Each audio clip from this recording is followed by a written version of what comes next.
पृथ्वी कंपायमान हो रही है। पांडवों ने कहा, भगवान ये भूकंप जैसी स्थिति बन रही है, क्या हुआ? बोले, ये प्राकृतिक भूकंप नहीं है,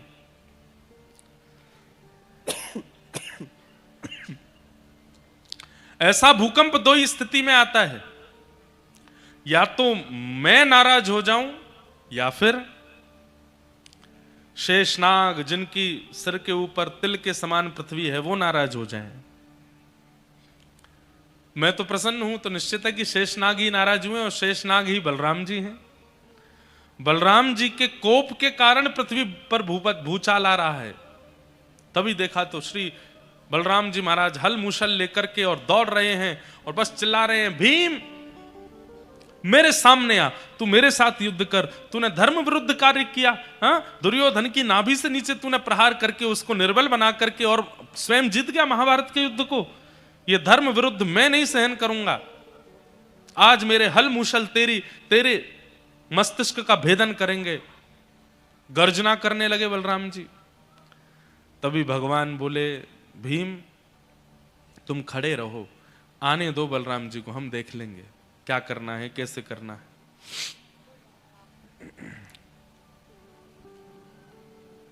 बलराम जी महाराज दौड़े।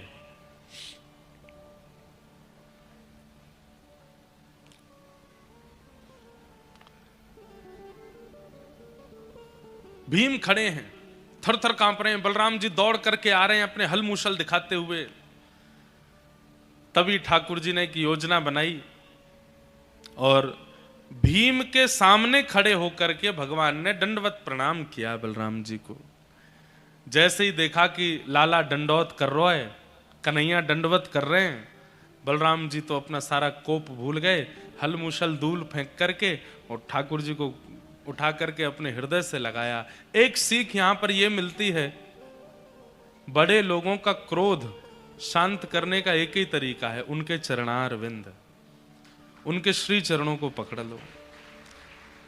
हम आपसे निवेदन करते हुए कहते हैं, कितने भी क्रोध में क्यों ना हूं, यदि आप उनके चरण स्पर्श कर लेंगे, चरणों का आलिंगन कर लेंगे, चरणों में लेट जाएंगे, अगर उनका स्वाभाविक क्रोध होगा तो वो शांत हो जाएंगे। और कहीं ईर्ष्या में भर करके, मद में भर करके कोई व्यक्ति क्रोध कर रहा हो और आप उसके चरण पकड़ रहे हैं, फिर भी वो अपना क्रोध शांत ना करे, तो समझ जाना कि इस व्यक्ति का क्रोध इसका नाश करेगा।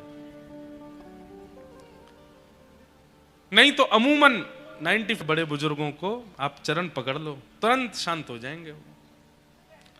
बलराम जी तो सब गुस्सा भूल गए, ठाकुर जी को उठाया, हृदय से लगाया। अरे लाला तू काय को चरणन में प्रणाम करे, अरे मोह तो तेरी बड़ी याद आ रही, लाला तू स्वस्थ तो है ना, इतना बड़ो महाभारत युद्ध भयो तो को खरोच तो नहीं आई? ठाकुर जी बोले, नहीं भैया मैं ठीक हूं। थोड़ी देर में मानो सारा गुस्सा भूल गए, लेकिन थोड़ी देर बाद जब भीम की ओर पुनः दृष्टि गई, लाला तूने यहां बैठ तो बाद में बात करूंगा, पहले या भीम को सबक सिखाऊं, मेरे हलमुशल कहां हैं? भगवान बोले, भैया क्यों नाराज हो रहे हैं आप, क्यों क्रोध कर रहे हैं, क्यों मारना चाहते हैं आप भीम को? धर्म विरुद्ध आचरण किया है भीम ने। धर्म युद्ध में नाभि से नीचे प्रहार करना मना है, और इसने नाभि से नीचे प्रहार करके युद्ध को अपने पक्ष में लिया है। यह धर्म विरुद्ध कार्य मेरे जीते जी तो नहीं होगा। लाला तू तो बड़ो दयालु है, तू तो बड़ो कृपालु है, सबन पर दया करे, तेरी बात अलग है, पर मैं ये सब सहन नहीं करूंगा, मैं आपको सबक सिखा के रहूंगा।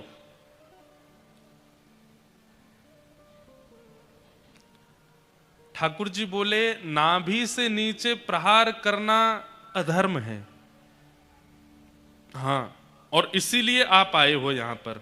बोले जी। भगवान बोले, तो फिर अबला नारी, रजस्वला नारी भरी सभा में निर्वस्त्र की जा रही हो, यह कौन सा धर्म है?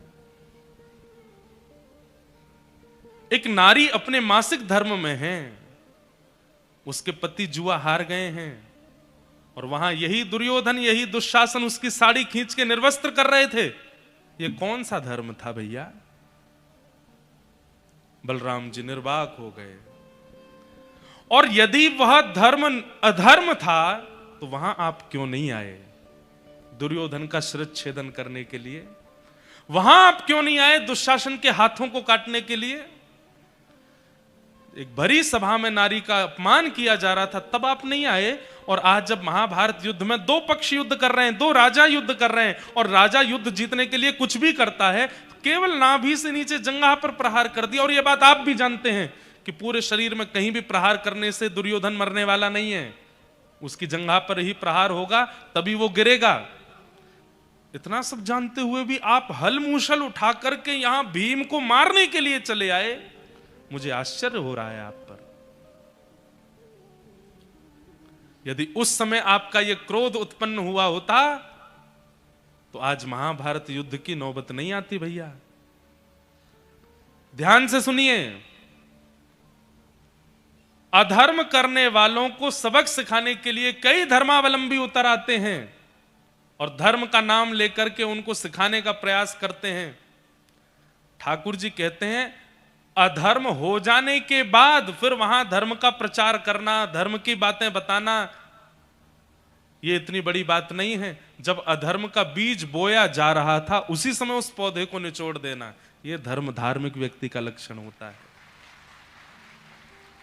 अब पेड़ बन गया है, विशाल वृक्ष बन चुका है अधर्म का, और अब आप लेकर के गए, अब हम इसको काटेंगे, अब हम इसको नष्ट करेंगे, अब इसके लिए हम मुहिम चलाएंगे, इसके पीछे हम दौड़ेंगे, इसका हम ये करेंगे। भगवान बोले कुछ नहीं होगा उससे। जब वो पौधा था तभी निकाल देना था, उसके बाद प्रयास करते रह जाओ, क्योंकि वृक्ष का नियम है काट दो वो फिर प्रकट हो जाता है। भैया आज महाभारत युद्ध की नौबत क्यों आई?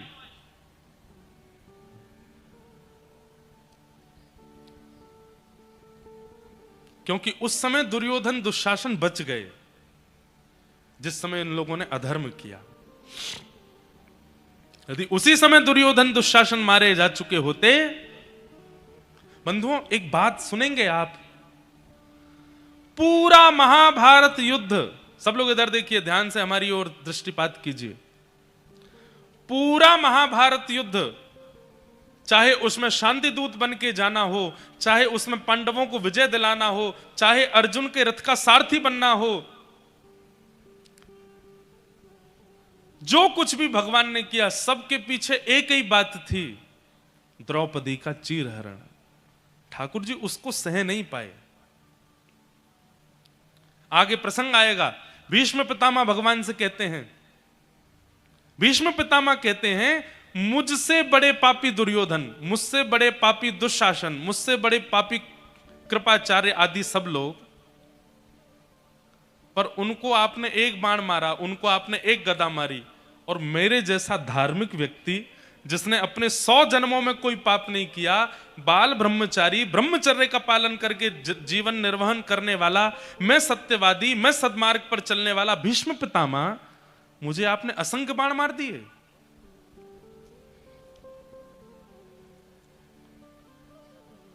मैं इतना जानता हूं, मैंने विवाह नहीं किया, जब कभी भी स्त्रियों का दर्शन किया तो उनके प्रति मातृभाव या बहन भाव ही रखा, और स्त्रियों की प्रति दुर्दृष्टि रखने वाला वो दुर्योधन, उसको आपने इतनी दर्द भरी मृत्यु नहीं दी जितनी दर्द भरी मृत्यु मुझे दी है। कारण क्या है नाथ? 100 जन्मों में मैंने पाप नहीं किया, फिर भी इतना कष्टदायी मृत्यु मुझे क्यों हो रही है? भगवान उत्तर देते हुए कहते हैं, पाप करने वाला पापी होता है, पर पाप होते हुए देखने वाला महापापी होता है।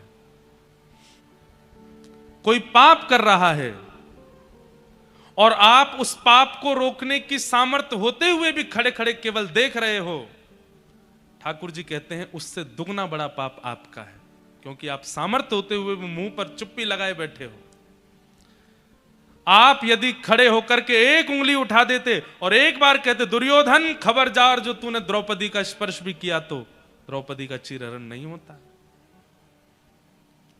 मैं उस समय चीरहरण के समय दुर्योधन को नहीं देख रहा था, दुशासन को नहीं देख रहा था, मैं उस समय उस सभा में बैठे हुए भीष्म पितामह को देख रहा था कि भीष्म पितामह जैसे महारथी जिस सभा में बैठे हैं वहां स्त्री निर्वस्त्र नहीं हो सकती।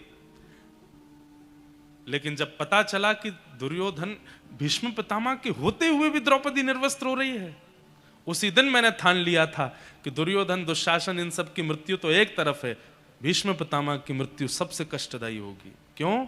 ये योग्य होते हुए भी देख रहे थे। धर्म की परिभाषा है क्या हम जानते ही नहीं हैं। बस क्योंकि ट्रेंड में चल रहा है इसलिए सब आगे आ जाते हैं।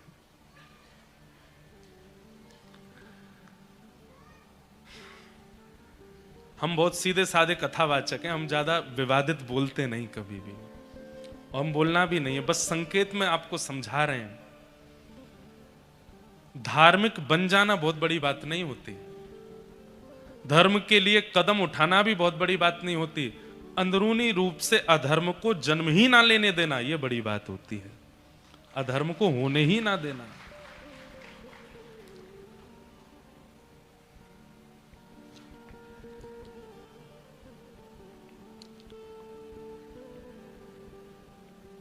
आज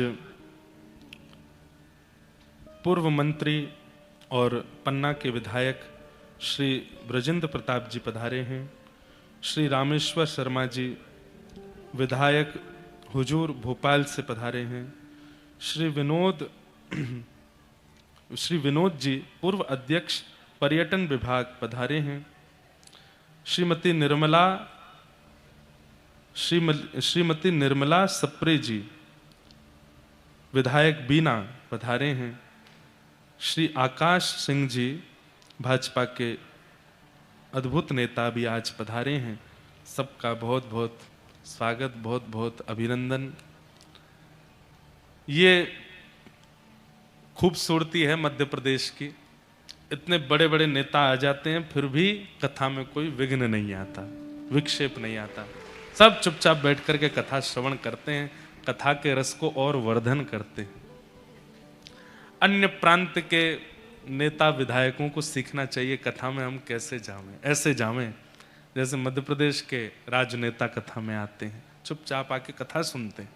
कथा का यही तो स्वरूप है, कथा का स्वरूप इसके इतर कुछ और नहीं होता। यही स्वरूप कि हम कथा में गए और पड़ोसी को भी नहीं पता चला कि हम बैठ के सुन के चले आए। अब हमारे लिए कथा है, सबके लिए कथा है, बहुत अच्छी बात है। तो हम क्या निवेदन कर रहे थे?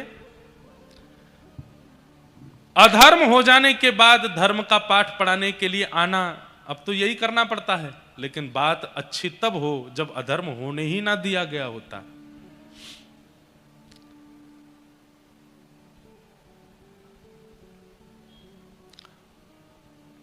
भैया आप भीम को मारने के लिए आए, मैं आपको भीम को आपके हवाले कर देता, लेकिन कब?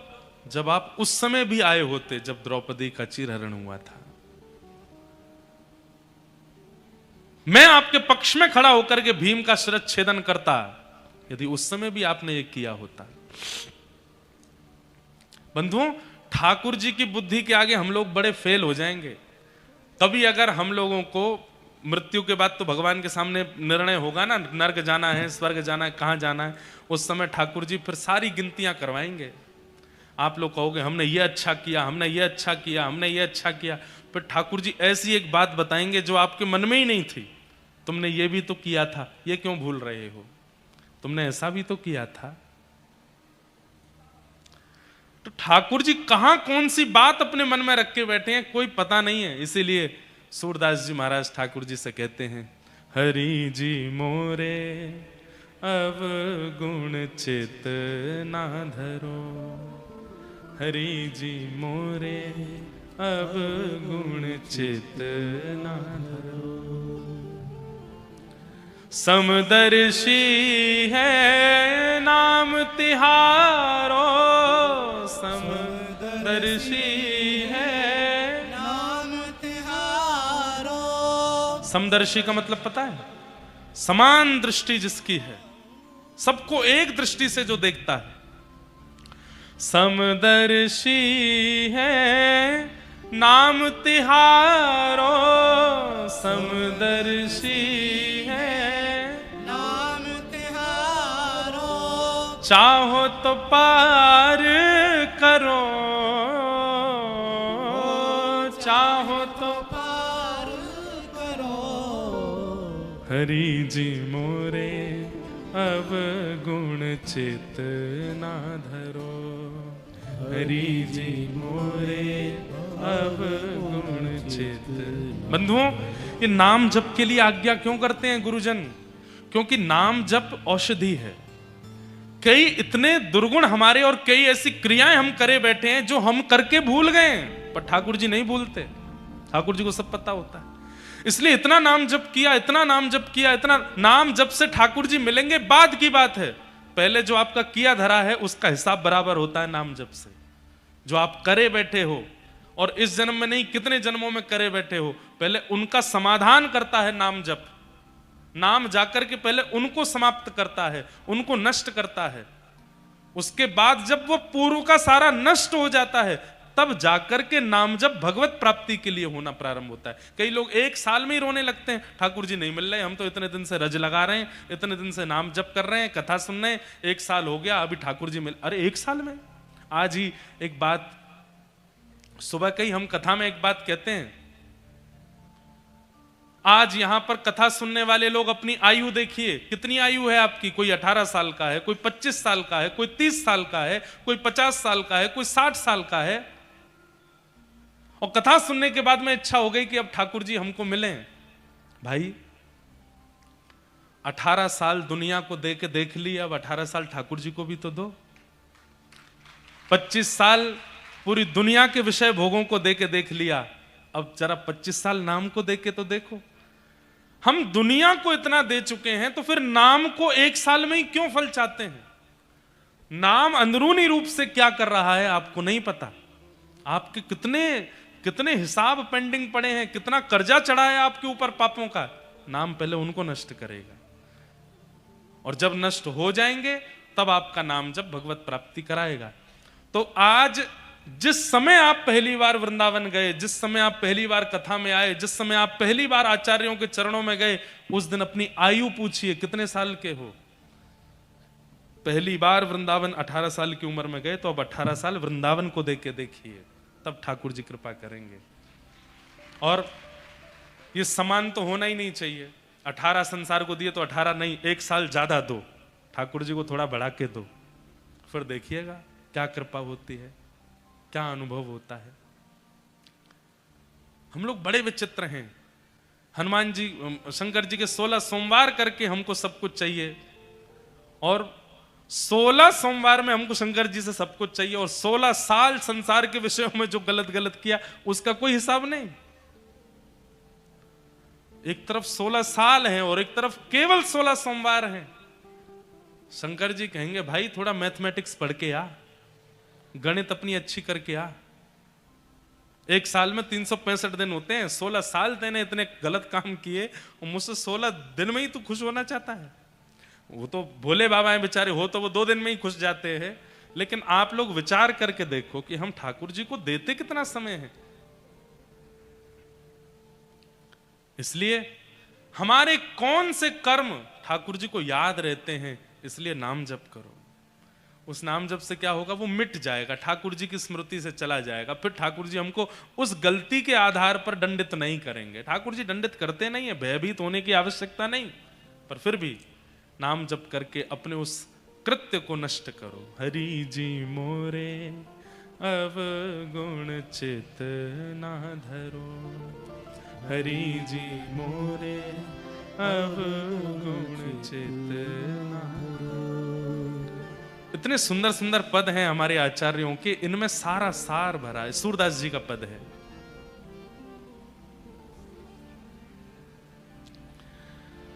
तो भगवान कहने लगे बलराम जी इसको मत मारिए, भीम ने गलती नहीं की है, बल्कि भीम का कृत्य धर्म ही माना जाएगा। दाऊ दादा बोले कैसे? क्योंकि भीम ने नाभि से नीचे प्रहार किसको किया है वो व्यक्ति भी तो देखिए। वो व्यक्ति कौन है? बोले महाधर्मी दुर्योधन। महाअधर्मी दुर्योधन को मारने के लिए धर्म का रास्ता अपनाएंगे हम? अधर्मियों को मारने के लिए तो अधर्म का ही रास्ता अपनाया जाएगा, वही धर्म कहलाएगा। अब कोई गौ हत्या करे बैठा है, गौ तस्करी करे बैठा है, अबला नारियों के साथ में गलत व्यवहार करता है, परिस्त्रियों के साथ गमन करता है, गलत गलत सारे उसने काम कर रखे, ये महापाप की श्रेणी में आते हैं। गौ हत्या, स्त्रियों के साथ दुर्व्यवहार, छोटे बालकों की हत्या, माता पिता के साथ दुर्व्यवहार, गुरुद्रोह, गुरु की हत्या, ये सब महापाप के अंतर्गत आते हैं। और महापाप करने वाला व्यक्ति यदि सामने आ जाए तो उसके लिए हम धर्म का पालन करेंगे कि धर्म कैसे हो, इसको दंडित धर्म के आधार पर दिया जाए? नहीं, उसको तो अधर्म के आधार पर ही दंड दिया जाएगा, क्योंकि वो महापाप की श्रेणी में है। तब दाऊ दादा ने प्रणाम किया, लाला तू ज्यादा गुस्सा मत करे, ठंडो है जा। इस प्रकार महाभारत का युद्ध पांडव जीते। लेकिन दुर्योधन मरा नहीं है। जंघा पर प्रहार करने से कोई मरता है? अचेत होकर गिर पड़ा है, बस उठ नहीं पा रहा है। तभी वहां गुरुपुत्र अश्वत्थामा आए। अश्वत्थामा ने आकर के कहा, मैं पहले ही कह रहा था मुझे अपना सेनापति बना दो, तुमने मेरी एक नहीं मानी, अब भी समय है, तुम आज्ञा दो, मैं इन पांडवों को जीवित नहीं देखूंगा। बंधुओं देखिए, महाभारत में जितने पात्र हैं, बहुत ध्यानपूर्वक हमारी ओर देखिए, कभी अवसर मिले ना तो महाभारत में कितने पात्र हैं, कितने कैरेक्टर हैं, गिनती कीजिएगा। संपूर्ण महाभारत में जितने पात्र आपको मिलेंगे उतने ही प्रकार के लोग इस दुनिया में हैं, उससे एक भी आगे नहीं, एक भी कम नहीं। और जहां तक मेरा अनुमान कहता है, आपको 81 प्रकार के लोग मिलेंगे महाभारत में, 81, और ज्यादा भी हो सकते हैं। और ये 81 प्रकार के स्वभाव, व्यवहार, विचार वाले लोग ही इस पूरे ब्रह्मांड में हैं।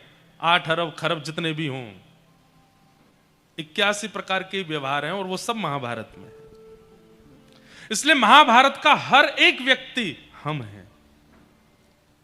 अब जैसे दुर्भाव है, क्या कहता है गुरुपुत्र अश्वत्थामा से? अश्वत्थामा से कह रहा है कि गुरु भाई, गुरुपुत्र, यदि हम सिंहासन पर नहीं बैठे हस्तिनापुर के, तो ये भी नहीं बैठने चाहिए। जो मेरा नहीं हुआ वो मैं किसी और का नहीं होने दूंगा। ऐसे स्वभाव के लोग होते हैं संसार में। यदि मुझे नहीं मिला तो इसको भी नहीं मिलना चाहिए, और मुझे नहीं मिला तो इसको मिल गया, तो अब इसका हनन कैसे हो, इसकी हत्या कैसे हो, इसका दुरुपयोग कैसे हो, इसका बुरा कैसे हो, इस विचार में लगते हैं। ये विचारधारा वाले लोग ही दुर्योधन हैं।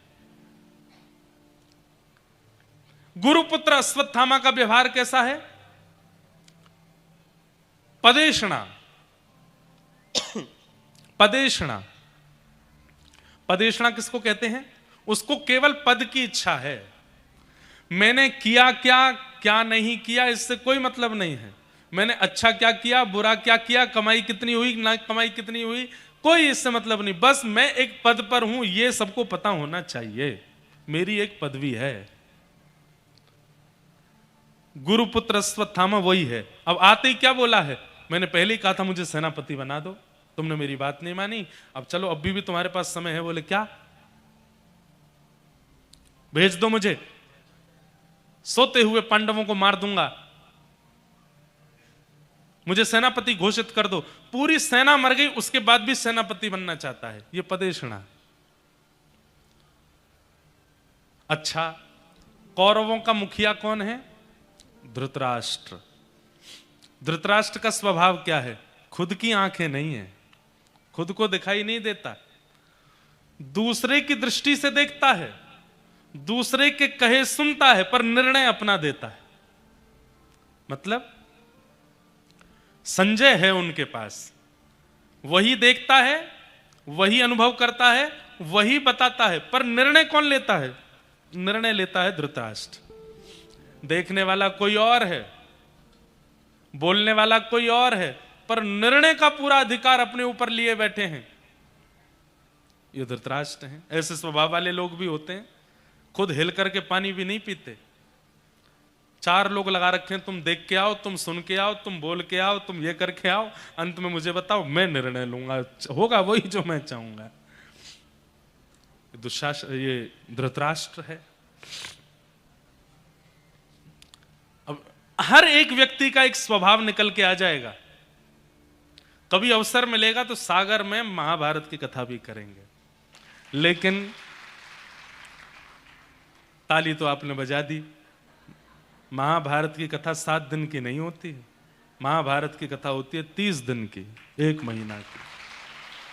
क्योंकि महाभारत इतना विशाल ग्रंथ है कि उसकी भूमिका में ही 7 दिन निकलेंगे। लेकिन अद्भुत होगी, आज तक एक ही बार हुई है महाभारत की कथा, पूज्य मलुकपीठ वाले महाराज जी ने की है। क्योंकि महाभारत की कथा ऐसे नहीं होती, उसके अनुष्ठान भी बहुत बड़ा होता है उसका। और एक हमारे भारत में भ्रांति है कि महाभारत कराने से, सुनने से, पढ़ने से घर में लड़ाइयां होती हैं। कहां चले जाएं बताओ, हम भारतीय लोग ऐसा सोचते हैं।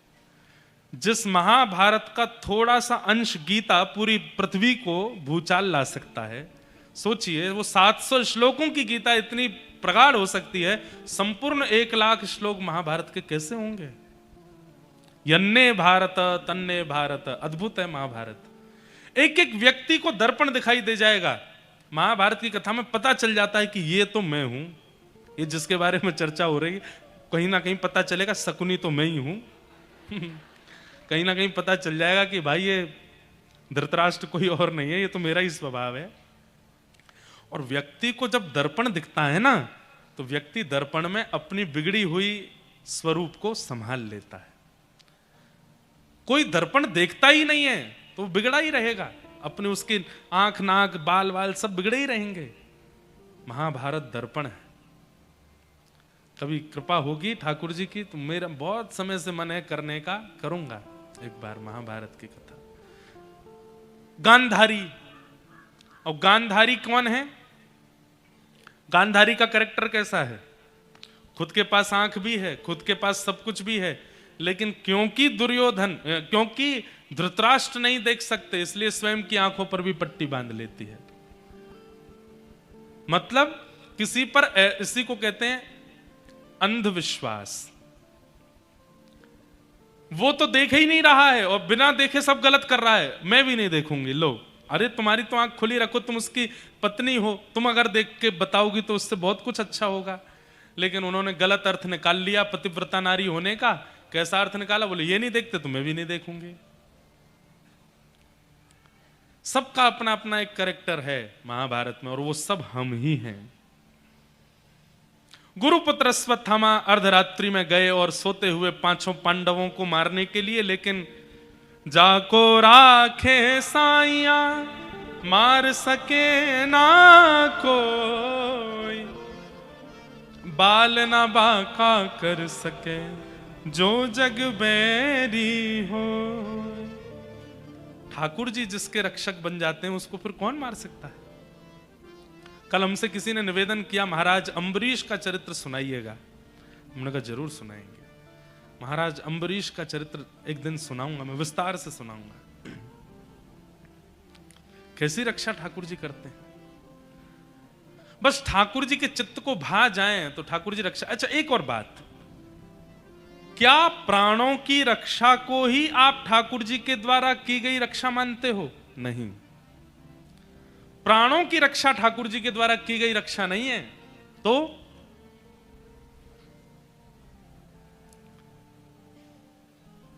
सामने आपके काम को विचलित करने वाली परिस्थिति प्रकट हो गई, परिस्थिति भी प्रकट हो गई, समय भी प्रकट हो गया और अनुकूलता भी हो गई कि आप इस काम को कर सकते हो। लेकिन आप जानते हैं मनी मन कि ये पाप तो है, लेकिन कोई देख नहीं रहा है, अगर मैं चाहूं तो कर सकता हूं। लेकिन उसी समय आपने अपने मन की बात सुन करके अपने आप को उस स्थिति से निकाल दिया और उस क्रिया को नहीं किया, तब मानो ठाकुर जी ने आपकी रक्षा की। हमारी बात समझ में आई? परिस्थिति प्रकट हुई है, अनुकूलता प्रकट हुई है, समय प्रकट हुआ है, कोई देखने वाला भी नहीं है और आप चाहो तो कर सकते हो। लेकिन उस समय भी आप ये जानते हुए कि ये पाप है और अपने आप को वहां से सही सलामत बचा लाते हो, इसको मानो ये ठाकुर जी की रक्षा। ठाकुर जी ने आपकी रक्षा की। और भले ही आप खूब अच्छे प्रवचन करता हो, खूब अच्छे आध्यात्मिक व्यक्ति हो, लेकिन परिस्थिति जैसे ही प्रकट हुई, अनुकूलता देख करके, मौके का फायदा उठा करके आपने उस उपभोग को भोग लिया, समझ जाओ ठाकुर जी ने आपको बचाया नहीं। इसलिए रक्षा विषयों से होती है। संसार में तो भाई जब जिसको मरना है वो मर ही जाएगा। किसी को पहाड़ से गिर के मरना होगा, किसी की मृत्यु अटैक से होनी होगी, किसी की मृत्यु बीमारी से होनी होगी। मृत्यु को तो बहाना चाहिए। हम सबकी मृत्यु बहाने से आएगी आएगी। कई बार जीवन में हम बच गए किसी स्थिति में, तो वहां तो यही मानना चाहिए कि यहां मेरी मृत्यु नहीं थी, आगे आएगी। वहां ठाकुर जी ने रक्षा नहीं की आपकी। ठाकुर जी रक्षा तो विषयों में करते हैं, विषयों में रक्षा करते हैं। 5 पांडवों को तो नहीं मार पाया गुरुपुत्र अश्वत्थामा, पर द्रौपदी के सोते हुए 5 पुत्रों को मार दिया। अंधेरे के कारण पता नहीं चला। 5 पुत्रों को मार करके जैसे ही गया, प्रातःकाल होते ही पता चला कि वो तो 5 पांडव नहीं, द्रौपदी के 5 पुत्र थे। अर्जुन ने प्रतिज्ञा ले ली, जिसने भी द्रौपदी के 5 पुत्रों को मारा उसको जीवित नहीं छोड़ूंगा। भगवान ने बार बार कहा, क्रोध में निर्णय मत लो अर्जुन, चाहे परिस्थिति कितनी भी खतरनाक क्यों ना हो जाए, पहले क्रोध को शांत करो। क्रोध में बंधुओं एक नियम बना लीजिए, क्रोध आपको बहुत आता, आने दो। बस क्रोध में एक काम कर लीजिए, बोलिए मत, मौन हो जाओ। ये आपको करना पड़ेगा। आप जिस दिन क्रोध में मौन होना प्रारंभ हो जाएंगे, आप अपने आप अनुभव करेंगे कि अब आपसे कोई गलती नहीं होगी, अब आपसे कोई अपराध नहीं होगा। क्रोध में व्यक्ति गलती सबसे बड़ी कर बैठता है जब वो बोलने लगता है, क्योंकि क्रोध में वाणी से सरस्वती उठ जाती हैं और व्यक्ति फिर कुछ भी बोलता है, निर्णय भी गलत ले लेता है। बस क्रोध में बोलिए मत। अर्जुन कहने लगा, मैं जीवित नहीं छोड़ूंगा, जिसने 5 बालकों को मारा वो बचेगा नहीं मुझसे। भगवान हाथ पकड़ने लगे, अर्जुन क्रोध में निर्णय नहीं लेते। जैसे ही पकड़ने के लिए गए तो पता चला गुरुपुत्र अश्वत्थामा पकड़ करके बंदी बना करके लेकर के आए। द्रौपदी के सामने जैसे ही प्रस्तुत किया, तथा हतम पशुवत पाशबद्ध मवांग मुखम कर्म जुगुप्सितेन निरीक्ष कृष्णापकृतं गुरु सुतं वाम स्वभाव कृपयाननाम च। हाथों को पैरों को जब बंधे हुए देखा और बंधी बने हुए जब व्यक्ति को देखा, द्रौपदी ने जैसे ही देखा, ये तो हमारे गुरु का पुत्र अश्वत्थामा है। गुरुपुत्र अश्वत्थामा को बंधे हुए देख करके अर्जुन के चरणों में गिर पड़ी द्रौपदी और कहने लगी, इसको छोड़ दो, इसको मुक्त करो, इसके हाथ पैर खोलो, इसको मत मारो। अरे द्रौपदी, तेरे बालकों का हत्यारा है ये, मेरे बालकों का हत्यारा बाद में है, गुरुपुत्र पहले है, ब्राह्मण पहले है, हमारा पूजनीय पहले है, पहले इसके हाथ पैर खोलो, इसको मत मारो। अर्जुन बोले, क्यों ना मारूं इसके, मुझे अगर तुम प्रमाण दोगी तो ही मैं इसको छोड़ूंगा। भगवान खड़े खड़े बोले, अर्जुन सबसे पहला प्रमाण तो यही है कि जिसके बालक मारे गए वो माता इतनी दया में आ गई जिसको देख करके, उसको तुम कैसे मार सकते हो? मां को अपने सबसे ज्यादा प्रिय बालक होते हैं, वो बालकों के हत्यारे को जीवित नहीं देखना चाहती, पर द्रौपदी के चित्त में उसके प्रति दया आ रही है, तुमको यहीं रुक जाना चाहिए। दूसरी बात, द्रौपदी कहती है, इसको मारने से मेरे बालक जीवित हो जाएं तो मारो, नहीं होंगे जीवित तो फिर क्यों मारो। दूसरी बात, इनकी मां वो विधवा पहले ही हो चुकी हैं, एक पुत्र को है उसको भी मार दोगे तो वो किसके सहारे जिएंगी। मेरे बालक मर गए पर मेरे पति अब भी जीवित हैं, बालकों के बिना मैं रह लूंगी, लेकिन पति तो है ना, इनके सहारे रह लूंगी, ये कहां जाएंगी, इनको मत मारो। सीधी बात, द्रौपदी ने अपने वक्तव्य में 5 बातों को विशेष रूप से कहा। जो भी व्यक्ति निर्णय लेते समय इन 5 बातों का ध्यान रखता है, ठाकुर जी कहते हैं मैं उससे प्रसन्न रहता हूं। और वो 5 बातें कौन कौन सी? सबसे पहला धर्म, आपके निर्णय में धर्म होना चाहिए। दूसरा न्याय, न्याय होना चाहिए, कोई एक पक्ष की तरफ पड़ना ज्यादा भारी नहीं होना चाहिए, न्याय के साथ आपका निर्णय होना चाहिए। तीसरा करुणा, आपके निर्णय में करुणा होनी चाहिए। पता चली ऐसा निर्णय ले लिया निर्दयी होकर के, नहीं, उसमें करुणा का भी अंश होना चाहिए। 5वां निष्कपटता, कपट नहीं होना चाहिए आपके निर्णय में। और अंतिम समता, महत्व, समत्व होना चाहिए। इन 5 बातों का ध्यान रख के जो व्यक्ति निर्णय लेता है उसका निर्णय कभी विफल नहीं होता। भगवान ने द्रौपदी की बात सुनकर के उसको अपनी बहन का दर्जा दिया और ठाकुर जी ने उसको कृष्णा, भगवान का नाम कृष्ण, द्रौपदी का नाम कृष्णा। ये आ की मात्रा जैसी कृष्ण नाम में लगती है तो वो स्त्रीलिंग हो जाता है। कई लोग कृष्णा बोलते हैं भगवान को, पर वास्तविकता में वो द्रौपदी का नाम है, ठाकुर जी का नहीं। ठाकुर जी का नाम है कृष्ण, अकार नहीं है पीछे। यहां अधिकतर माताएं बैठी हैं, सबके नाम के पीछे या तो इकार होगा, ई, या फिर आ, उसी से वो स्त्रीलिंग शब्द बनता है। ऐसे ही कई शब्दों में अकार और इकार का प्रयोग हो जाने पर वो स्त्रीलिंग हो जाता है। कृष्ण में आ अकार जोड़ दोगे तो वो द्रौपदी का नाम हो जाएगा। इसलिए जब भी हरे कृष्ण महामंत्र भी कहो तो हरे कृष्ण कृष्ण कृष्ण हरे हरे, हरे कृष्णा, वो इसलिए भी है क्योंकि गौड़िया वैष्णव परंपरा जो है वो बंगाल से है। तो बंगाल में आज भी आपका नाम, हमारा नाम इंद्रेश, वहां बोले इंद्रेश हो, वो अकार बोलते ही हैं। तो इसलिए वहां बोल देते हैं हरे कृष्ण कृष्ण कृष्ण हरे हरे, हरे राम राम राम हरे हरे। बंगाल की बोली में अकार आ जाता है, वास्तविकता में महामंत्र हरे कृष्ण कृष्ण कृष्ण हरे हरे, हरे राम राम राम हरे हरे। उसमें अकार मत लगाइए।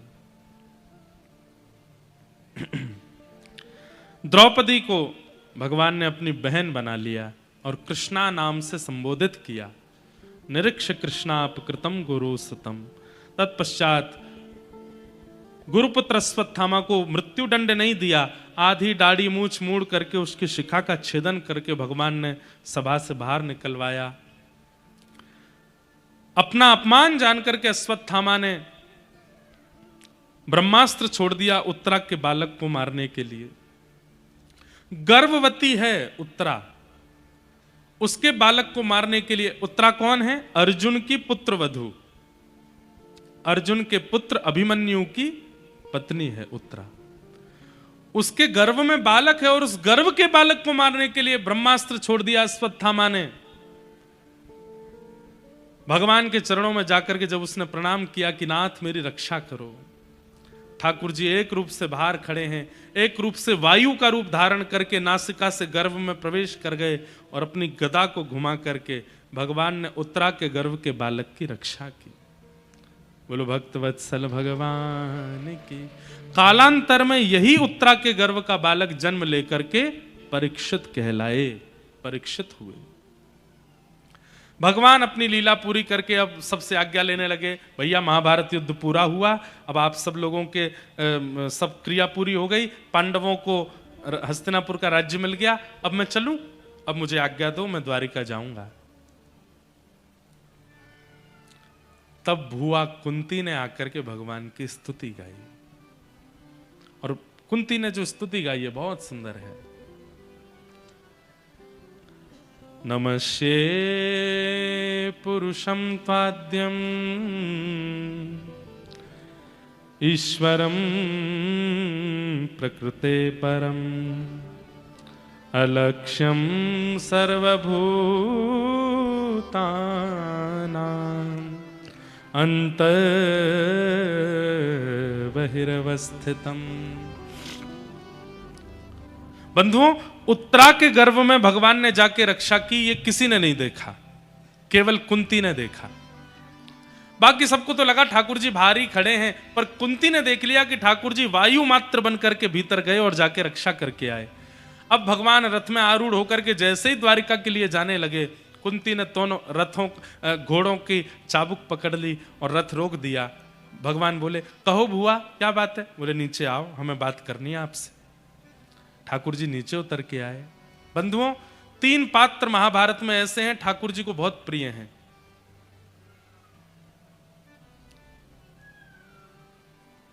सबसे पहला कुंती, दूसरा कर्ण और तीसरा अर्जुन। ये तीनों ठाकुर जी को बहुत प्रिय हैं। उनमें पहला नाम कुंती का है। कहो बुआ क्या बात है, आपने हमारा रथ रोक लिया? बोली कि मुझे आपसे कुछ बात करनी है। बोले, क्या बात करनी है? बोले, मैं आपको प्रणाम करना चाहती हूँ। चरणों में प्रणाम किया तो ठाकुर जी उल्टा प्रणाम करने लगे। बुआ उल्टी गंगा बहा रही हो, भतीजे हैं हम आपके, हमें आपको प्रणाम करना चाहिए, आप हमको क्यों प्रणाम करती हो? बोले, जब पता चल जाए कि भतीजा भगवान है तो फिर उसको प्रणाम ही करना पड़ेगा ना, आप हमारे परमात्मा हो, इसलिए हम आपको प्रणाम। अच्छा, हम भगवान हैं? हाँ, ऐसा कौन सा काम किया हमने जो हम भगवान हैं? बोले, क्योंकि आप बाहर भी खड़े रहते हो, सबके भीतर भी चले जाते हो, मैंने देखा आपने। बोले, मैं जानती तो हमेशा से हूं, बचपन से जानती हूं कि आप भगवान हो, लेकिन आज मैंने प्रत्यक्ष रूप से आपकी एक लीला देखी। आप बाहर खड़े थे और आपने उत्तरा के गर्भ में प्रवेश करके उसके बालक की रक्षा की। अलक्ष्यम सर्वभूतानाम अंतर्बहिरवस्थितम, जो अंदर बाहर सब जगह रहे वही तो परमात्मा होता है, इसलिए मैं आपको प्रणाम कर रही हूं। बंधुओं, ठाकुर जी की चोरी कोई नहीं पकड़ सकता, लेकिन भक्त पकड़ लेते हैं। ठाकुर जी की लीला को सब भक्त पकड़ लेते हैं। 2 मिनट में भक्तों के पकड़ में ठाकुर जी आ जाते हैं।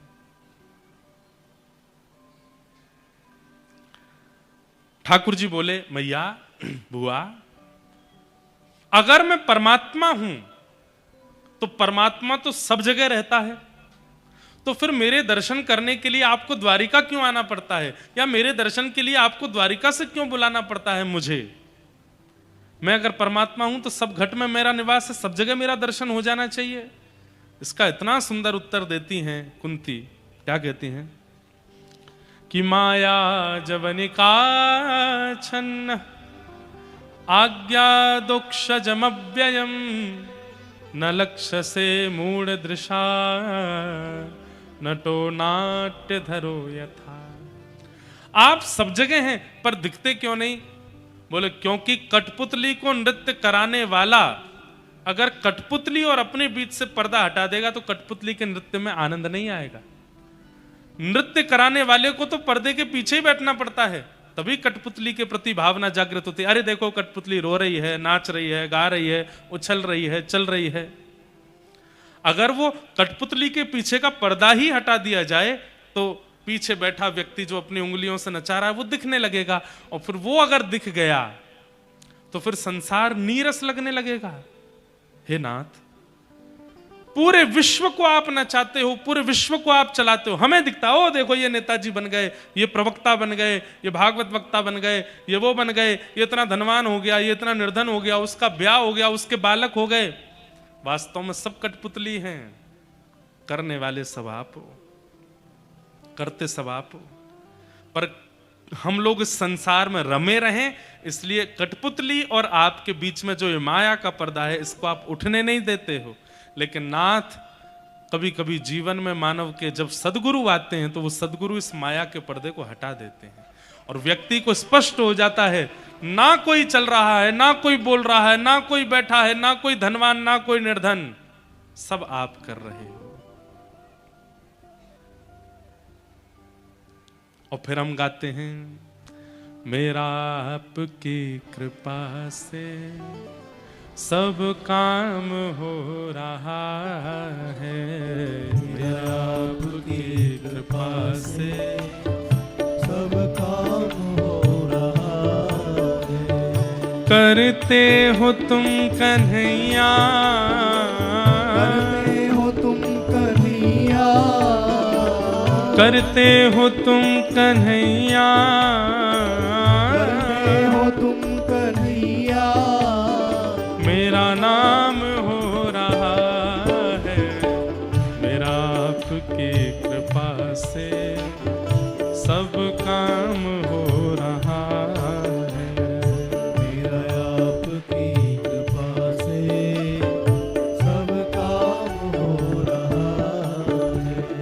पतवार के बिना ही मेरी नाव चल रही है। पतवार के बिना ही मेरी नाव चल रही है। हैरान है जमाना मंजिल भी मिल रही है। हैरान है जमाना मंजिल भी मिल रही है। करता नहीं हूँ कुछ भी पर काम हो रहा है। करता नहीं कुछ भी पर काम हो रहा है। करते हो तुम कन्हैया, हो तुम कन्हैया, करते हो तुम कन्हैया, करते हो तुम कन्हैया, पर मेरा नाम हो रहा है। मेरा आपकी कृपा से सब काम हो रहा है। मेरा आपकी कृपा से सब काम। दोनों भुजा उठा के करताल बजाते हुए गाओ, श्री राधा रमण लाल की। जय हो।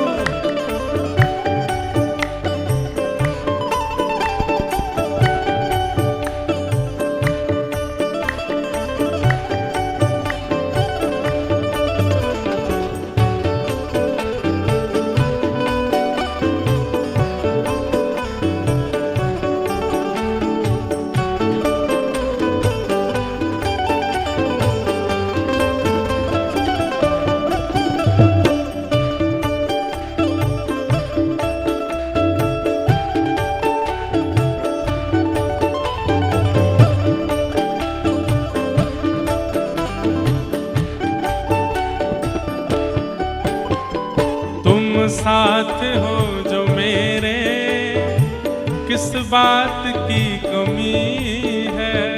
तुम साथ हो जो मेरे, किस बात की कमी है। किसी और वस्तु की अब दरकार भी नहीं है। किसी और वस्तु की अब दरकार भी नहीं है। ओ तुम साथ हो जो मेरे, किस बात की कमी है। तुम साथ हो जो मेरे, किस बात की कमी है। किस और वस्तु की अब दरकार भी नहीं है। किसी और वस्तु की अब दरकार भी नहीं है। तेरे साथ से गुलाम अब, तेरे साथ से गुलाम अब गुलफाम हो रहा है। तेरे साथ से गुलाम अब गुलफाम हो रहा है। ओ करते हो तुम कन्हैया, तुम कन्हैया, करते हो तुम कन्हैया, तुम कन्हैया, यहाँ मेरा नाम हो रहा है। मेरे आपकी कृपा से सब काम हो रहा है। आपकी कृपा से सब श्री राधा वल्लभ लाल की।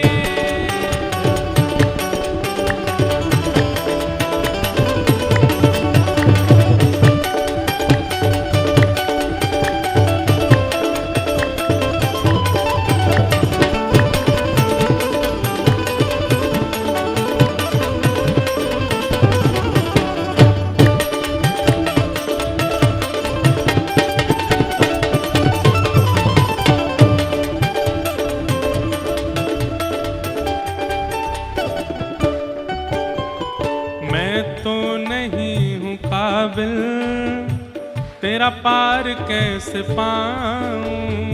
मैं तो नहीं हूँ काबिल तेरा पार कैसे पाऊं। मैं तो नहीं तेरा पार कैसे पाऊं। मैं तो नहीं हूँ काबिल, तेरा पार कैसे पाऊं। ए टूटी हुई वाणी से गुणगान कैसे गाऊं। टूटी हुई वाणी से गुणगान कैसे गाऊं। ए टूटी हुई वाणी से गुणगान कैसे गाऊं।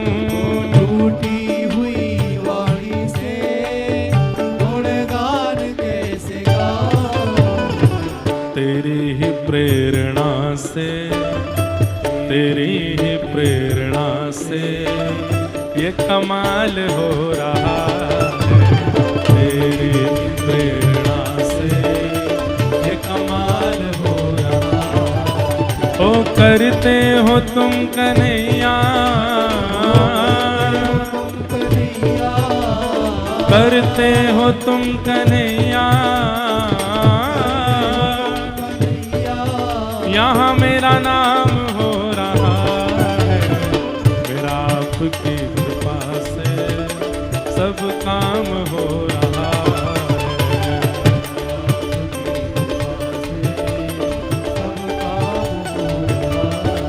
हे करते हो तुम कन्हैया,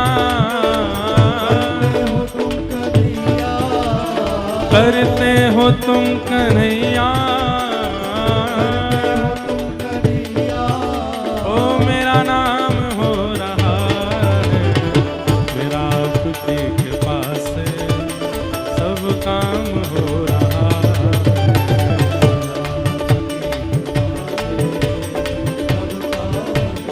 राधे राधे गोविंद गोविंद राधे राधे राधे गोविंद गोविंद राधे राधे गोविंद गोविंद राधे।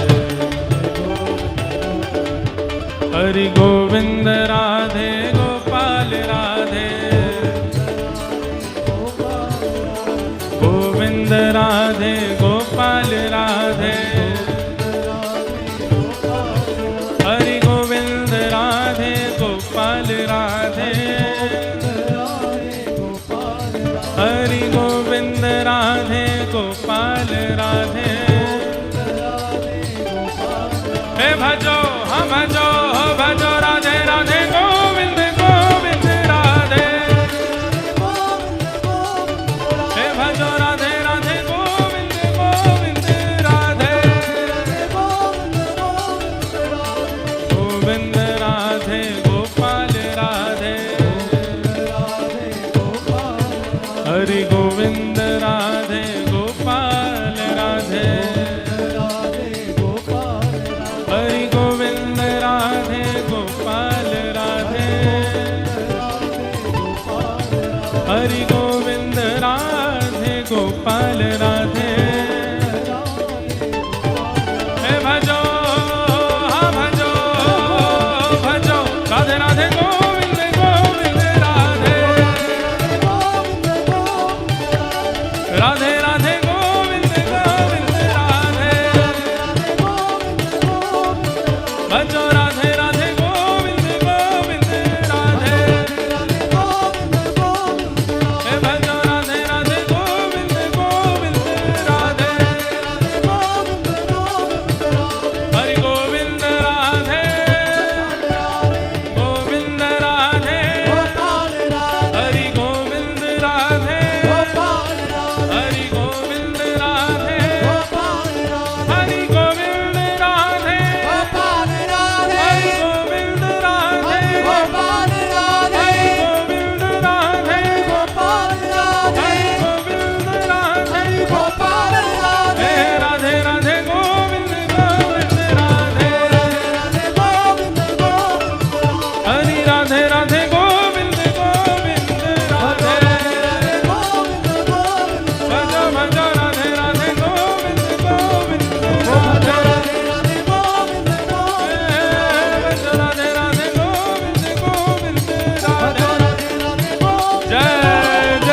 भरते हो तुम कन्हैया, मेरा नाम हो रहा है, मेरा नाम हो रहा है, मेरा आपकी कृपा से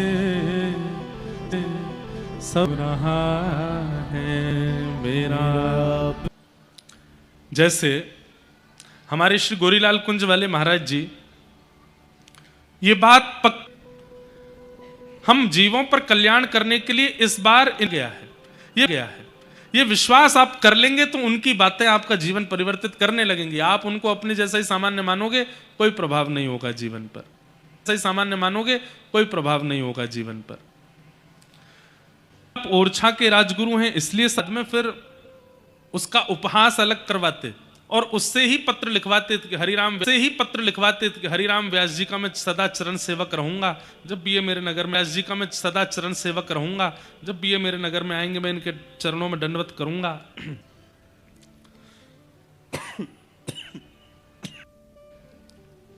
यहां तक कि स्याही से उसके घर के बाहर भी लिखवा देते थे, ताकि आने जाने वाले सब लोगों को पता चले कि मैं श्री हरिराम व्यास जी से हारा हुआ हूं। इतना अपमान करते थे। हराना एक बात है, उससे विजय पत्र ले लेना ये भी चलो यहां तक भी ठीक है, पर उसके द्वार पर लिखवा देना कि ये मुझसे हारा है, ये तो बहुत बड़ा, ये तो अपमान हो गया ना। अपमान। कठिन परिस्थिति आवे तो जरूरी नहीं कि आपको भी पूरी कठिनाई से ही उसका सामना करना है। कभी कभी शांत बैठ करके भी राम व्यास जी बोले, तुम्हें मैं प्रश्न उत्तरी करने वाला लगता हूं? अरे मेरे एक एक वाक्य पर हजार हजार ब्राह्मण बैठ करके वाक्य निर्माण करते हैं मेरे, तुमको लगता है कि तुम सामान्य से ब्राह्मण मुझसे प्रश्न करोगे, मैं उसका उत्तर दूंगा?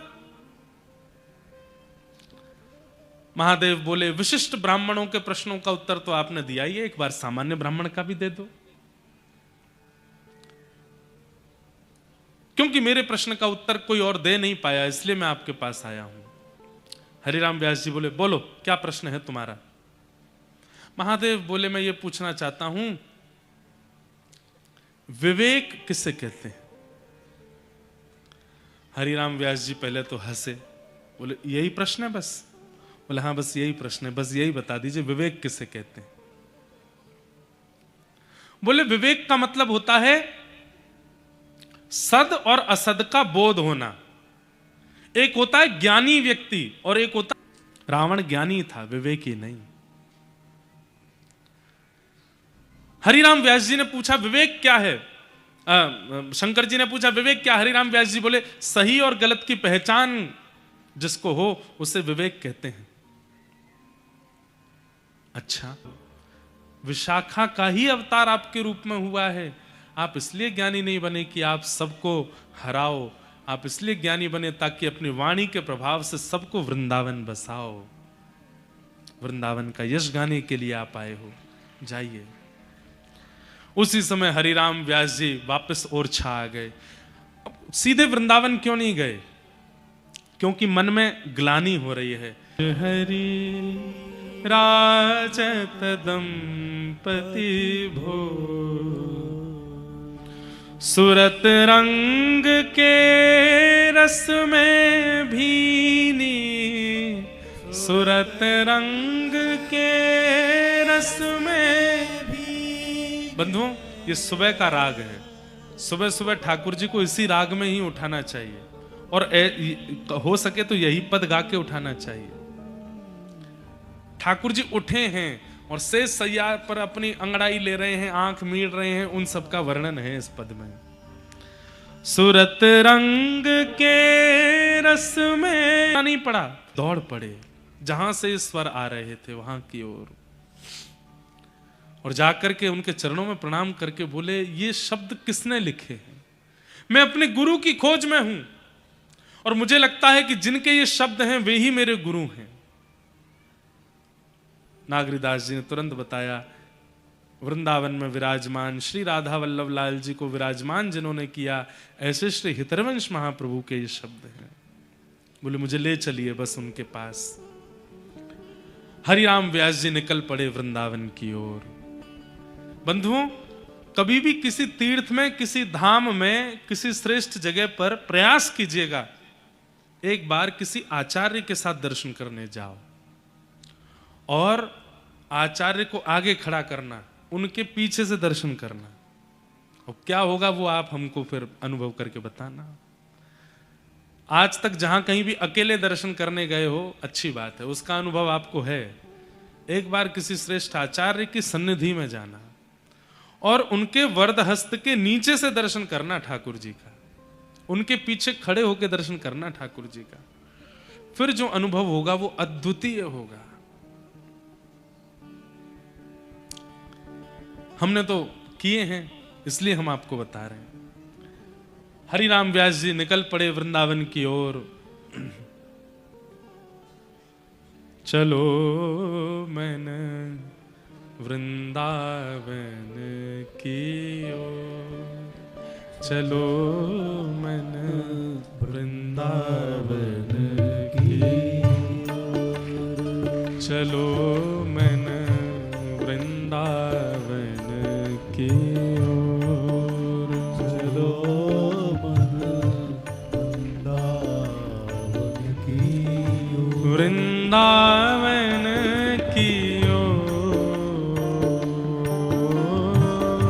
वृंदावन की ओर, वृंदावन की ओर, चलो मन वृंदावन की ओर,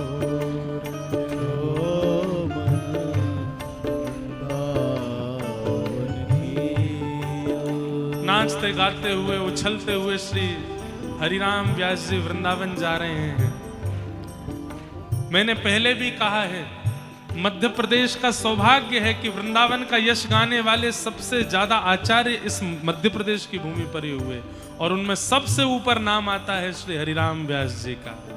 हे चलो मन वृंदावन की ओर, चलो मन वृंदावन की ओर, हे चलो मन वृंदावन की ओर, चलो मन वृंदावन की ओर। क्यों? क्या है वृंदावन में? जहां विराजत राधा रानी, जहां विराजत राधा रानी, जहां विराजत राधा रानी, जहां विराजत राधा रानी, नटवर नंद किशोर,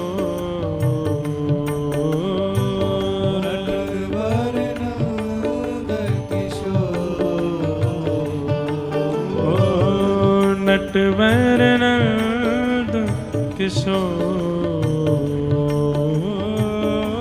नटवर नंद किशोर। हे चलो मन वृंदावन की ओर, चलो मन वृंदावन की ओर, हे चलो मन वृंदावन की ओर, चलो मन वृंदावन की वृंदावन वृंदावन वृंदावन चलो रे वृंदावन, वृंदावन वृंदावन चलो रे, श्री वृंदावन वृंदावन वृंदावन चलो रे, वृंदावन वृंदावन वृंदावन चलो रे, वृंदावन की गलियों में राधे राधे कहो रे, वृंदावन की गलियों में राधे राधे कहो रे, श्री वृंदावन की गलियों में राधे राधे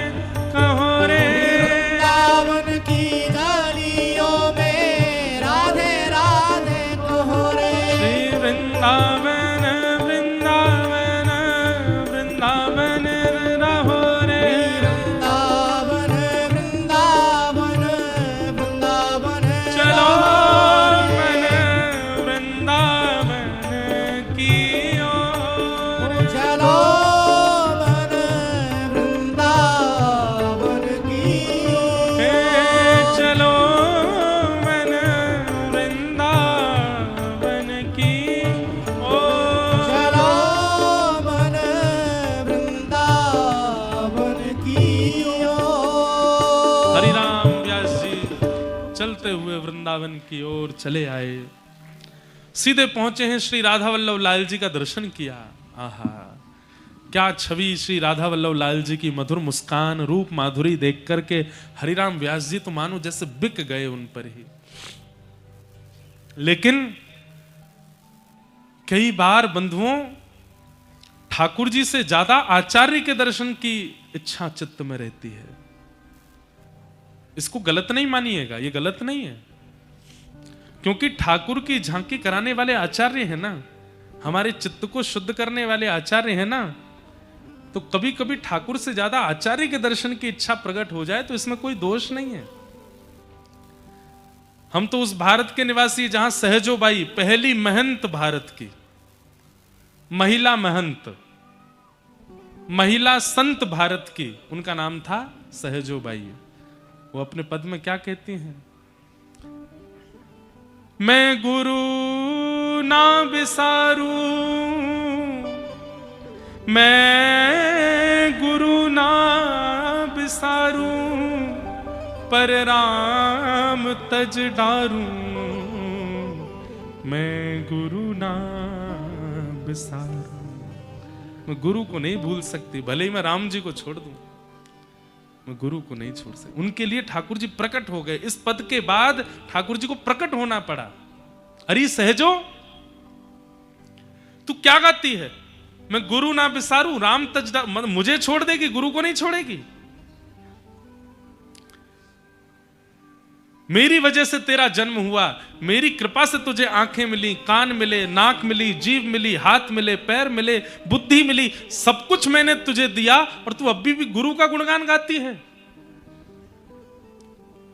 सहजोबाई कहती हैं, आपने आंख दी, नाक दी, कान दिए, जीभ दी, बुद्धि दी, शरीर दिया, हाथ दिए, पैर दिए, पर इन सबसे धर्म कैसे किया जाए ये तो गुरु ने सिखाया।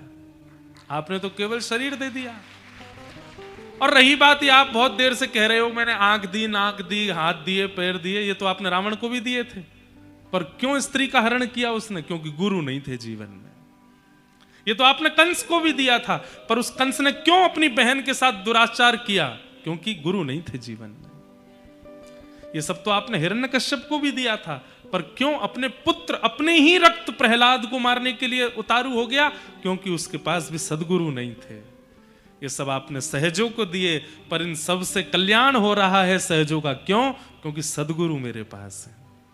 इसलिए मैं राम विसारूं, पर गुरु ना विसारूं, राम तज डारूं। मैं गुरु को नहीं छोड़ सकती। बहुत ऊंची स्थिति है, उस स्थिति में पहुंचना ही बहुत मुश्किल है।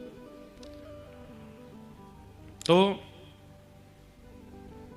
हरिराम व्यास जी पहुंचे, और लेकिन राधा वल्लभ जी के दर्शन हुआ, उनके मन का उतावलापन, मुझे हितरवंश महाप्रभु का दर्शन करना है। कहने लगे मुझे महाप्रभु जी के दर्शन कराओ, हरिवंश महाप्रभु के दर्शन कराओ। तो किसी ने कहा वो तो प्रसाद बना रहे हैं, अभी ठाकुर जी का भोग सिद्ध कर रहे हैं, मुझे अभी मिलना है, मैं इतनी दूर से चल के ओरछा से आया हूं, अभी मिलना है। किसी ने जाकर के महाप्रभु जी से कहा बहुत परेशान हो रहे हैं, क्या करें? बोले उनको यहीं बुला लाओ रसोई में। रसोई घर के बाहर आकर के जैसे हरिराम व्यास जी बैठे, तो उस समय हितरवंश महाप्रभु कुछ बना रहे थे ठाकुर जी के प्रसाद के लिए। जैसे ही आकर के बैठे हरिराम व्यास जी, तुरंत महाप्रभु जी ने जो अग्नि जल, अब देखिए छोटी छोटी क्रिया कितना बड़ा संकेत करती है, ध्यान से सुनना।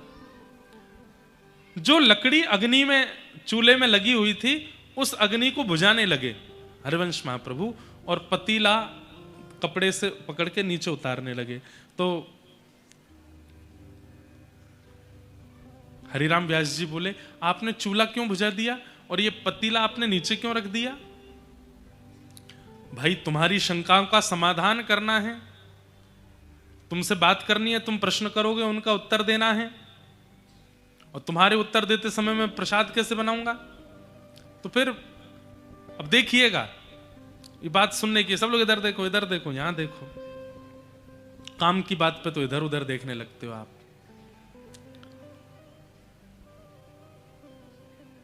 हरिराम व्यास जी बोले आपने पतीला क्यों उतार दिया? तो बोले आपके प्रश्नों का उत्तर देना, इसलिए एक समय पर दो काम कैसे हो? बोले तो मेरे प्रश्नों का उत्तर देना मुख का काम है और भोग बनाना हाथ का काम है। आप हाथ से भोग बनाते रहिए और मेरे प्रश्नों का उत्तर देते रहिए। हरिवंश महाप्रभु बोले यदि ये बात संसार में लागू करोगे तो ठीक है, पर ठाकुर जी के प्रसाद सिद्ध करते समय एक समय पर दो काम नहीं हो सकते, क्योंकि तुम्हारे लिए प्रसाद बनाना हाथ का कर्म है, तुम्हारे लिए उत्तर देना मुख का कर्म है, पर मेरे लिए उत्तर देना और प्रसाद बनाना दोनों मन का कर्म है, और मन एक ही जगह लगता है, दो जगह नहीं। मैं हाथ से प्रसाद नहीं बनाता, मैं मन से प्रसाद बनाता हूं। मैं तुम्हारा उत्तर मुख से नहीं दूंगा, मन से दूंगा, तभी समाधान होगा। और मैं मन से प्रसाद बनाऊंगा तभी प्रसाद बनेगा, नहीं तो खाना बनेगा।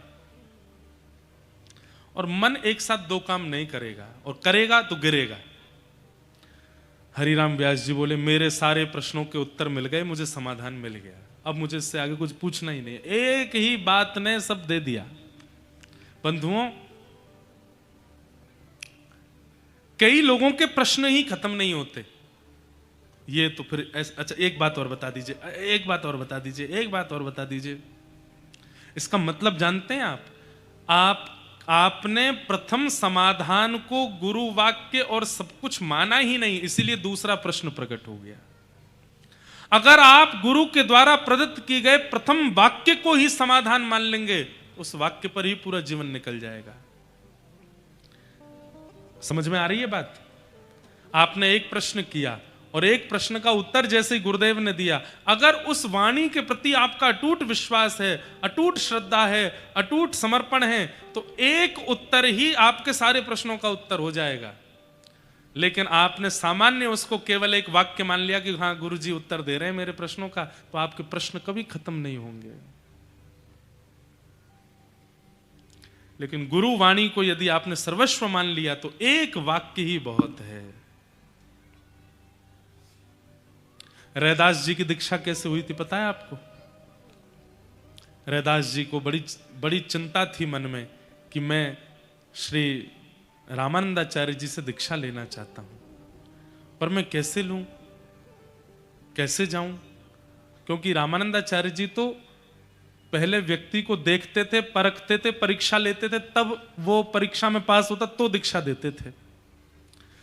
रैदास जी बोले मैं तो किसी चीज में निपुण हूं ही नहीं, मुझे तो दीक्षा मिलेगी नहीं, और मुझे दीक्षा इन्हीं से चाहिए, और ये बिना परीक्षा लिए दीक्षा देते नहीं, परीक्षा देने की सामर्थ्य मेरी है नहीं, और बिना दीक्षा लिए मेरे प्राण निकल जाएं तो मेरे जीवन का तो सर्वनाश हो जाएगा, तो क्या करूं?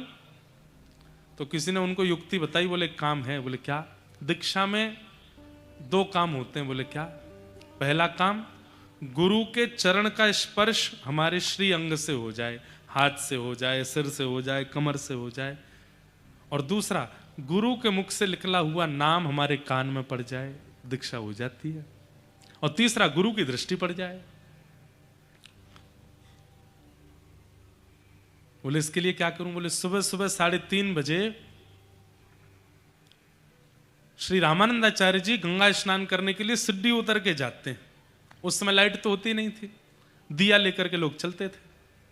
तो तुम क्या करो? बोले तुम सिड्डी में जाके लेट जाओ, जिस सिड्डी से रामानंदाचार्य जी नीचे उतर करके जाएंगे वहीं जाके लेट जाओ। रैदास जी ने यही किया। जैसे ही लेटे जाकर के, रात्रि का समय, रात भर लेटे रहे। सुबह सुबह 3:30 बजे श्रीमद रामानंदाचार्य जी महाराज जैसे ही नीचे उतर के जाने लगे, तो अब भाई पैर के नीचे कुछ आ जाए तो उछल तो जाएंगे ही हम। तो सिड्डी उतर रहे थे, सिड्डी उतरते उतर जैसे ही पैर धरा, पैर के नीचे अनुभव होते ही वो तो एक सिड्डी नीचे उछले और मुख से शब्द निकला राम राम राम राम राम राम। चरण स्पर्श होते ही गुरु आश्रित हो गए और राम राम राम मुख से निकलते रैदास जी को नाम मिल गया। बस वहीं प्रणाम करके रैदास जी भागे, बोले हो गई मेरी दीक्षा, मेरी दीक्षा संपन्न हुई।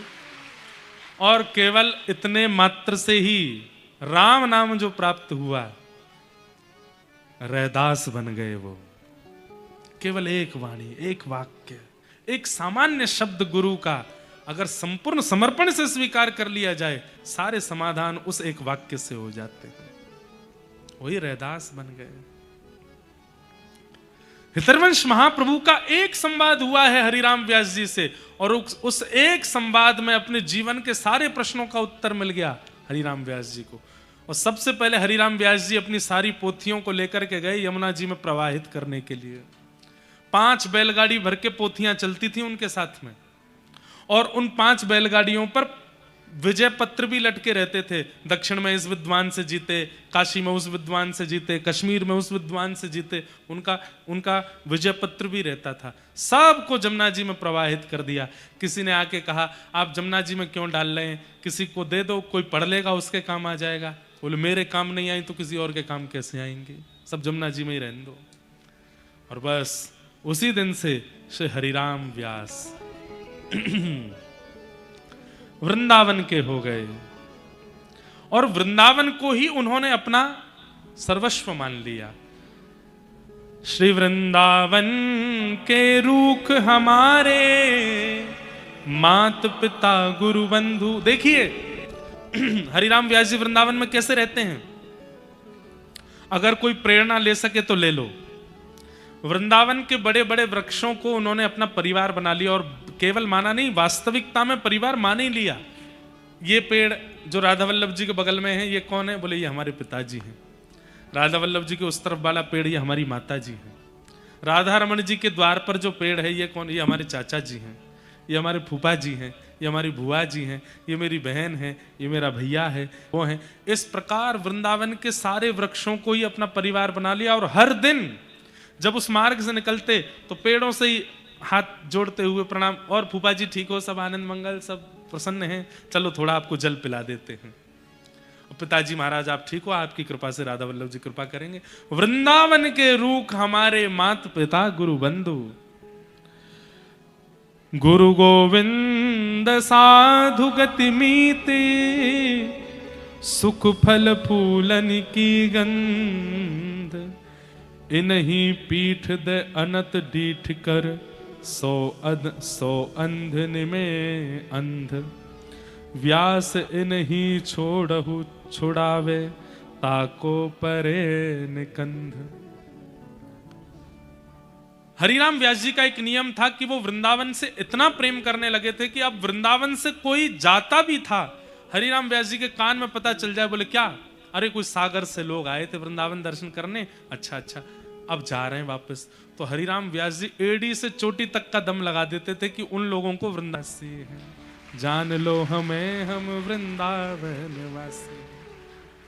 अरे ऐसे वृंदावन को छोड़ के कौन जाता? हरिराम व्यास जी रोने लग जाते कोई वृंदावन से जाता था तो। महात्मा जी बोले हमको हरिद्वार जाना है, हमारे शालिग्राम जी दे दो।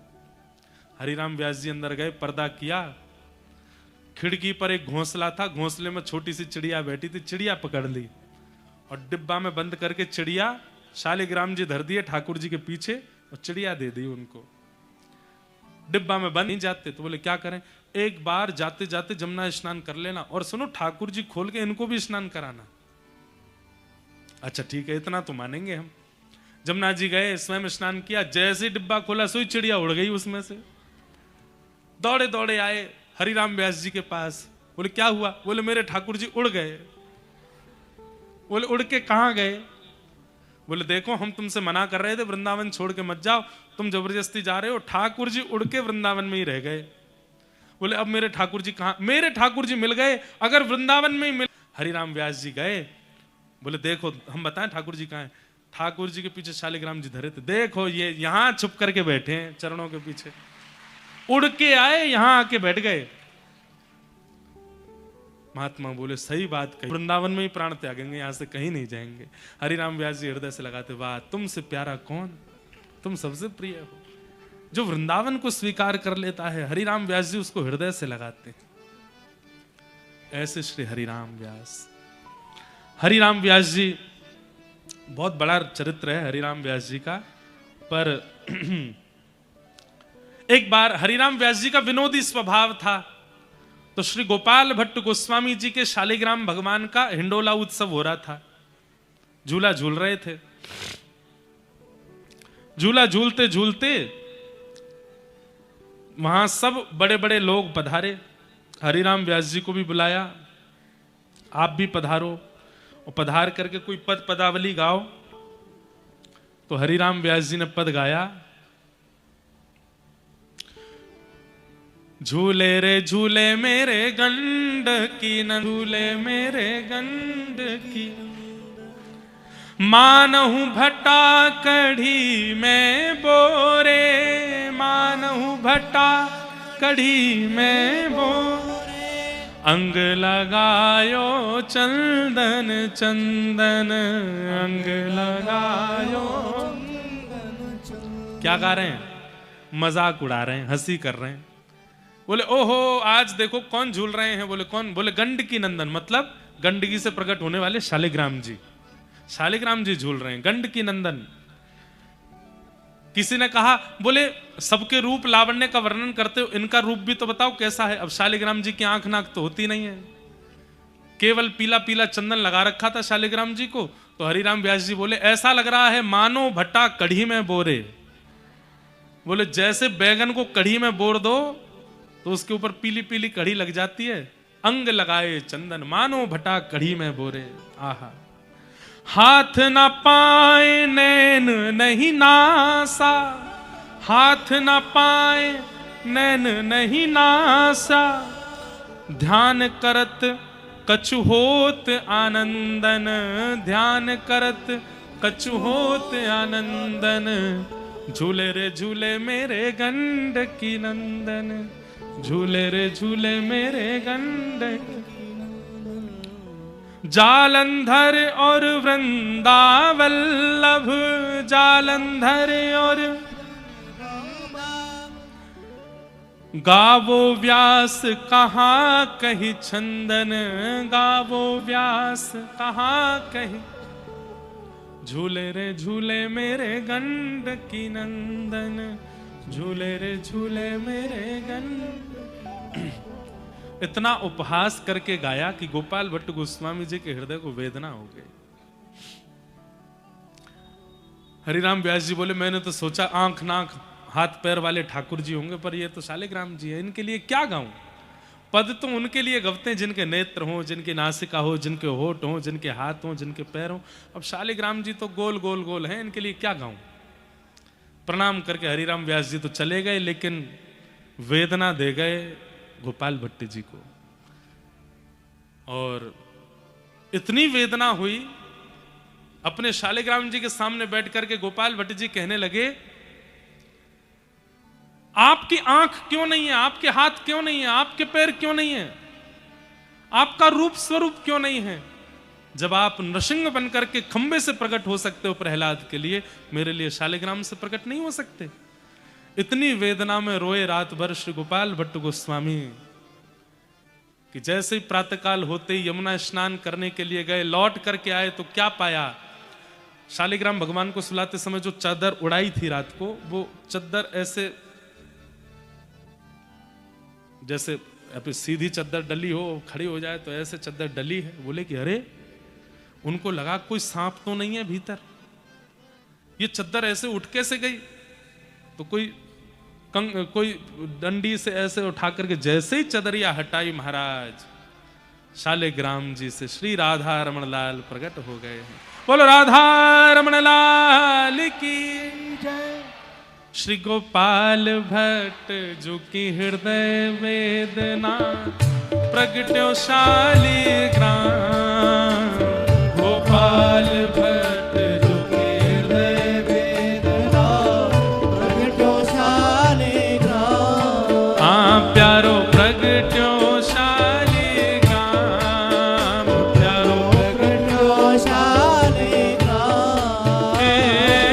रूप सुधा को खान हमारो, रूप सुधा को खान हमारो।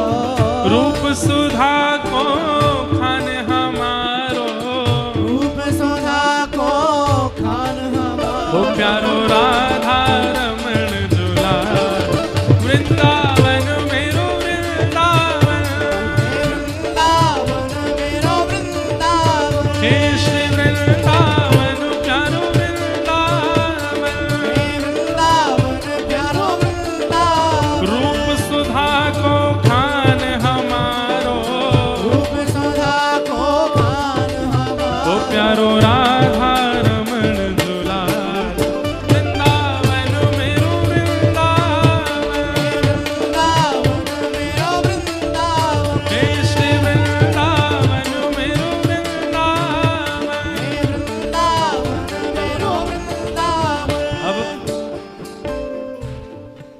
इनकी कृपा से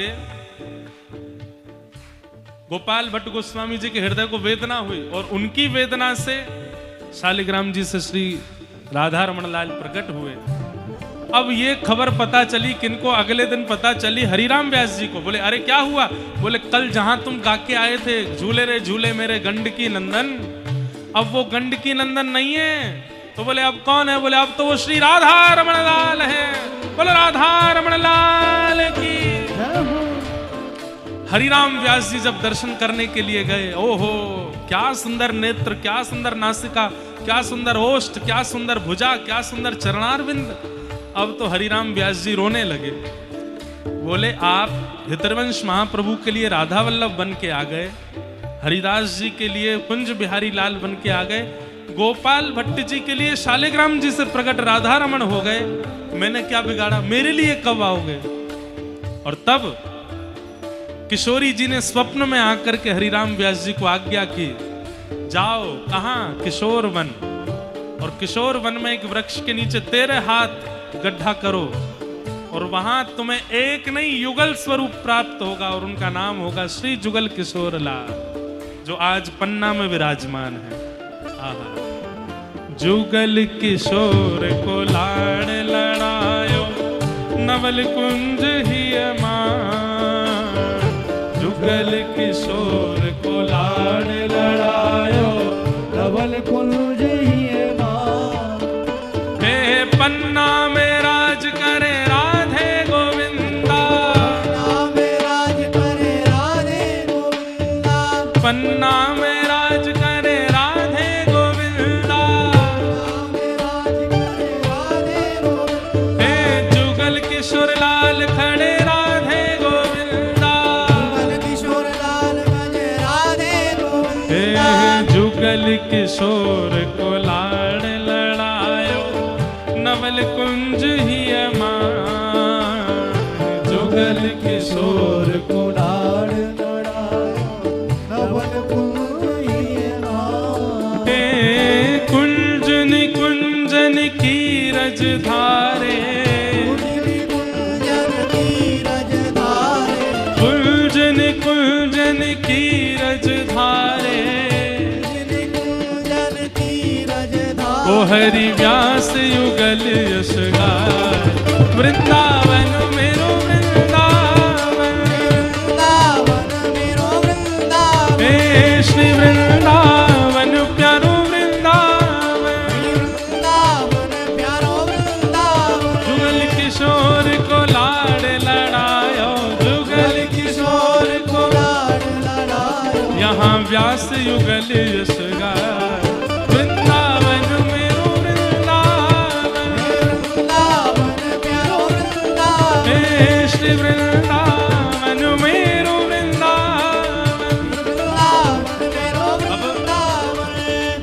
एक दो भाव सुन लीजिए। अब जुगल किशोर जी पन्ना कैसे आए वृंदावन से, ये हम कल सुनाएंगे कथा में। और दीक्षा का क्रम 24 तारीख को सवेरे 8 बजे से होगा। और कहाँ होगा? निवास पर होगा, शैलेंद्र जी के निवास के प्रांगण में, या अन्नपूर्णा का क्रम जहाँ है वहाँ होगा। तो जिन जिन लोगों की दीक्षा के रजिस्ट्रेशन हो चुके हैं वो लोग सुबह 8 बजे वहाँ उपस्थित हो जाइएगा। और कई लोग अभी भी प्रार्थना कर रहे हैं कि अभी भी अगर अवकाश हो तो आप नाम लिख लीजिए। तो आप कथा के बाद में हमारे मंच पर जो पंडित जी हैं इनसे संपर्क कीजिएगा। अगर अनुकूलता बैठेगी तो हो पाएगा, नहीं तो फिर अगली बार की प्रतीक्षा कीजिएगा। कल जुगल किशोर जी पन्ना कैसे आए उस विषय में कथा सुनेंगे। और कल एक और बात सुनो, कल सब लोग सफेद वस्त्र पहन करके आएंगे कथा में। हमेशा तो हम पीले वस्त्र बोलते हैं, लेकिन कल आप सफेद ही पहन के आना। पीले करने की जिम्मेवारी हमारी है। कल नंद घरानंद भयो जय कन्हैया। कल सागर में महाराज गोकुल प्रकट होएगो, वृंदावन प्रकट होएगो।